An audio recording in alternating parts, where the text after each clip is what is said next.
Hi, I'm Tom Jones and welcome back to 1903 Productions. The channel for the latest in motorcycle news, views and tech reviews.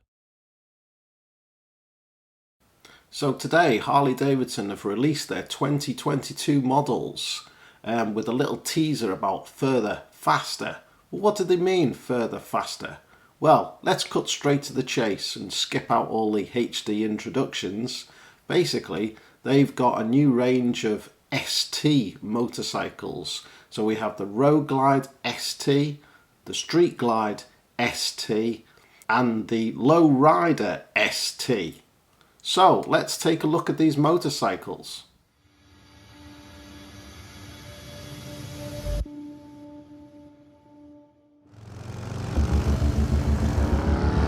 So for the Road Glide and the Street Glide ST, Harley-Davidson have dropped in the 117-inch motor from the CVO range. So now you can get the 117 in the below the CVO range.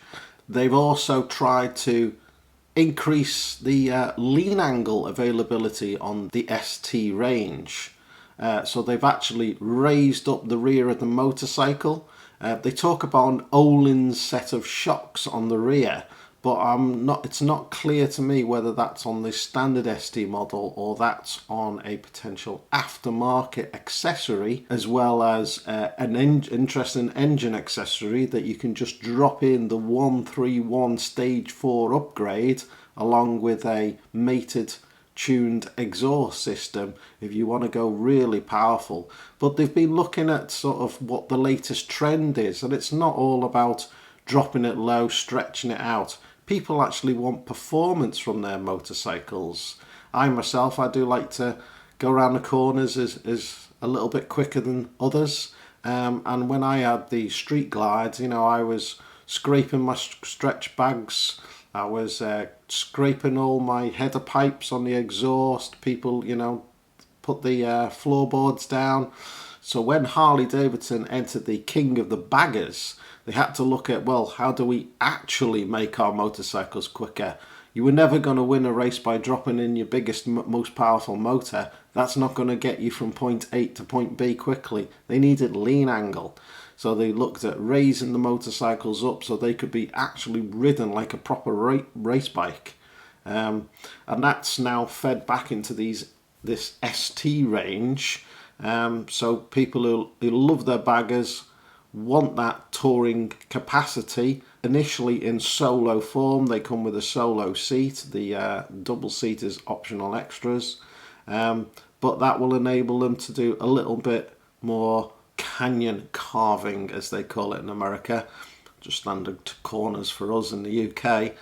Go up to Scotland, I'm sure you'd still struggle on some of those baggers. But yeah, so they're actually looking at modernising the range for the younger, more performance-orientated individual. And alongside that increased performance from the Road Glide and Street Glide ST, they've brought in the Low Rider S with increased capacity. That's dropped in the 117 motor again to make more performance.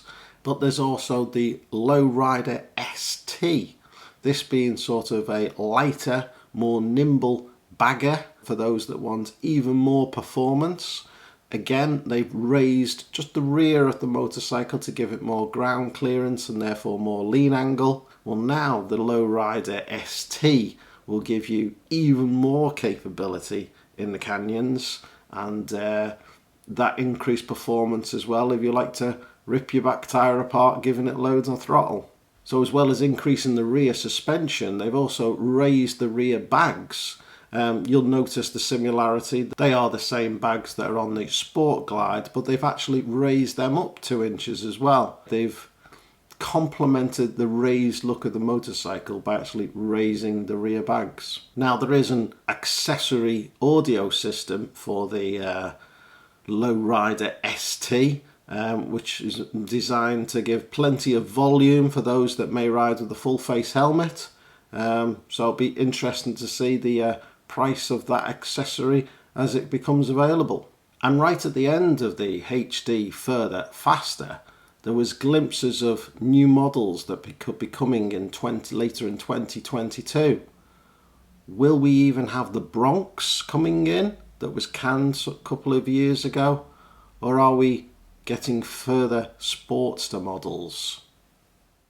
Well, if you've made it this far, thanks for listening. If you've liked this video, please do click like and please subscribe to 1903 Productions, and I'll see you again very soon.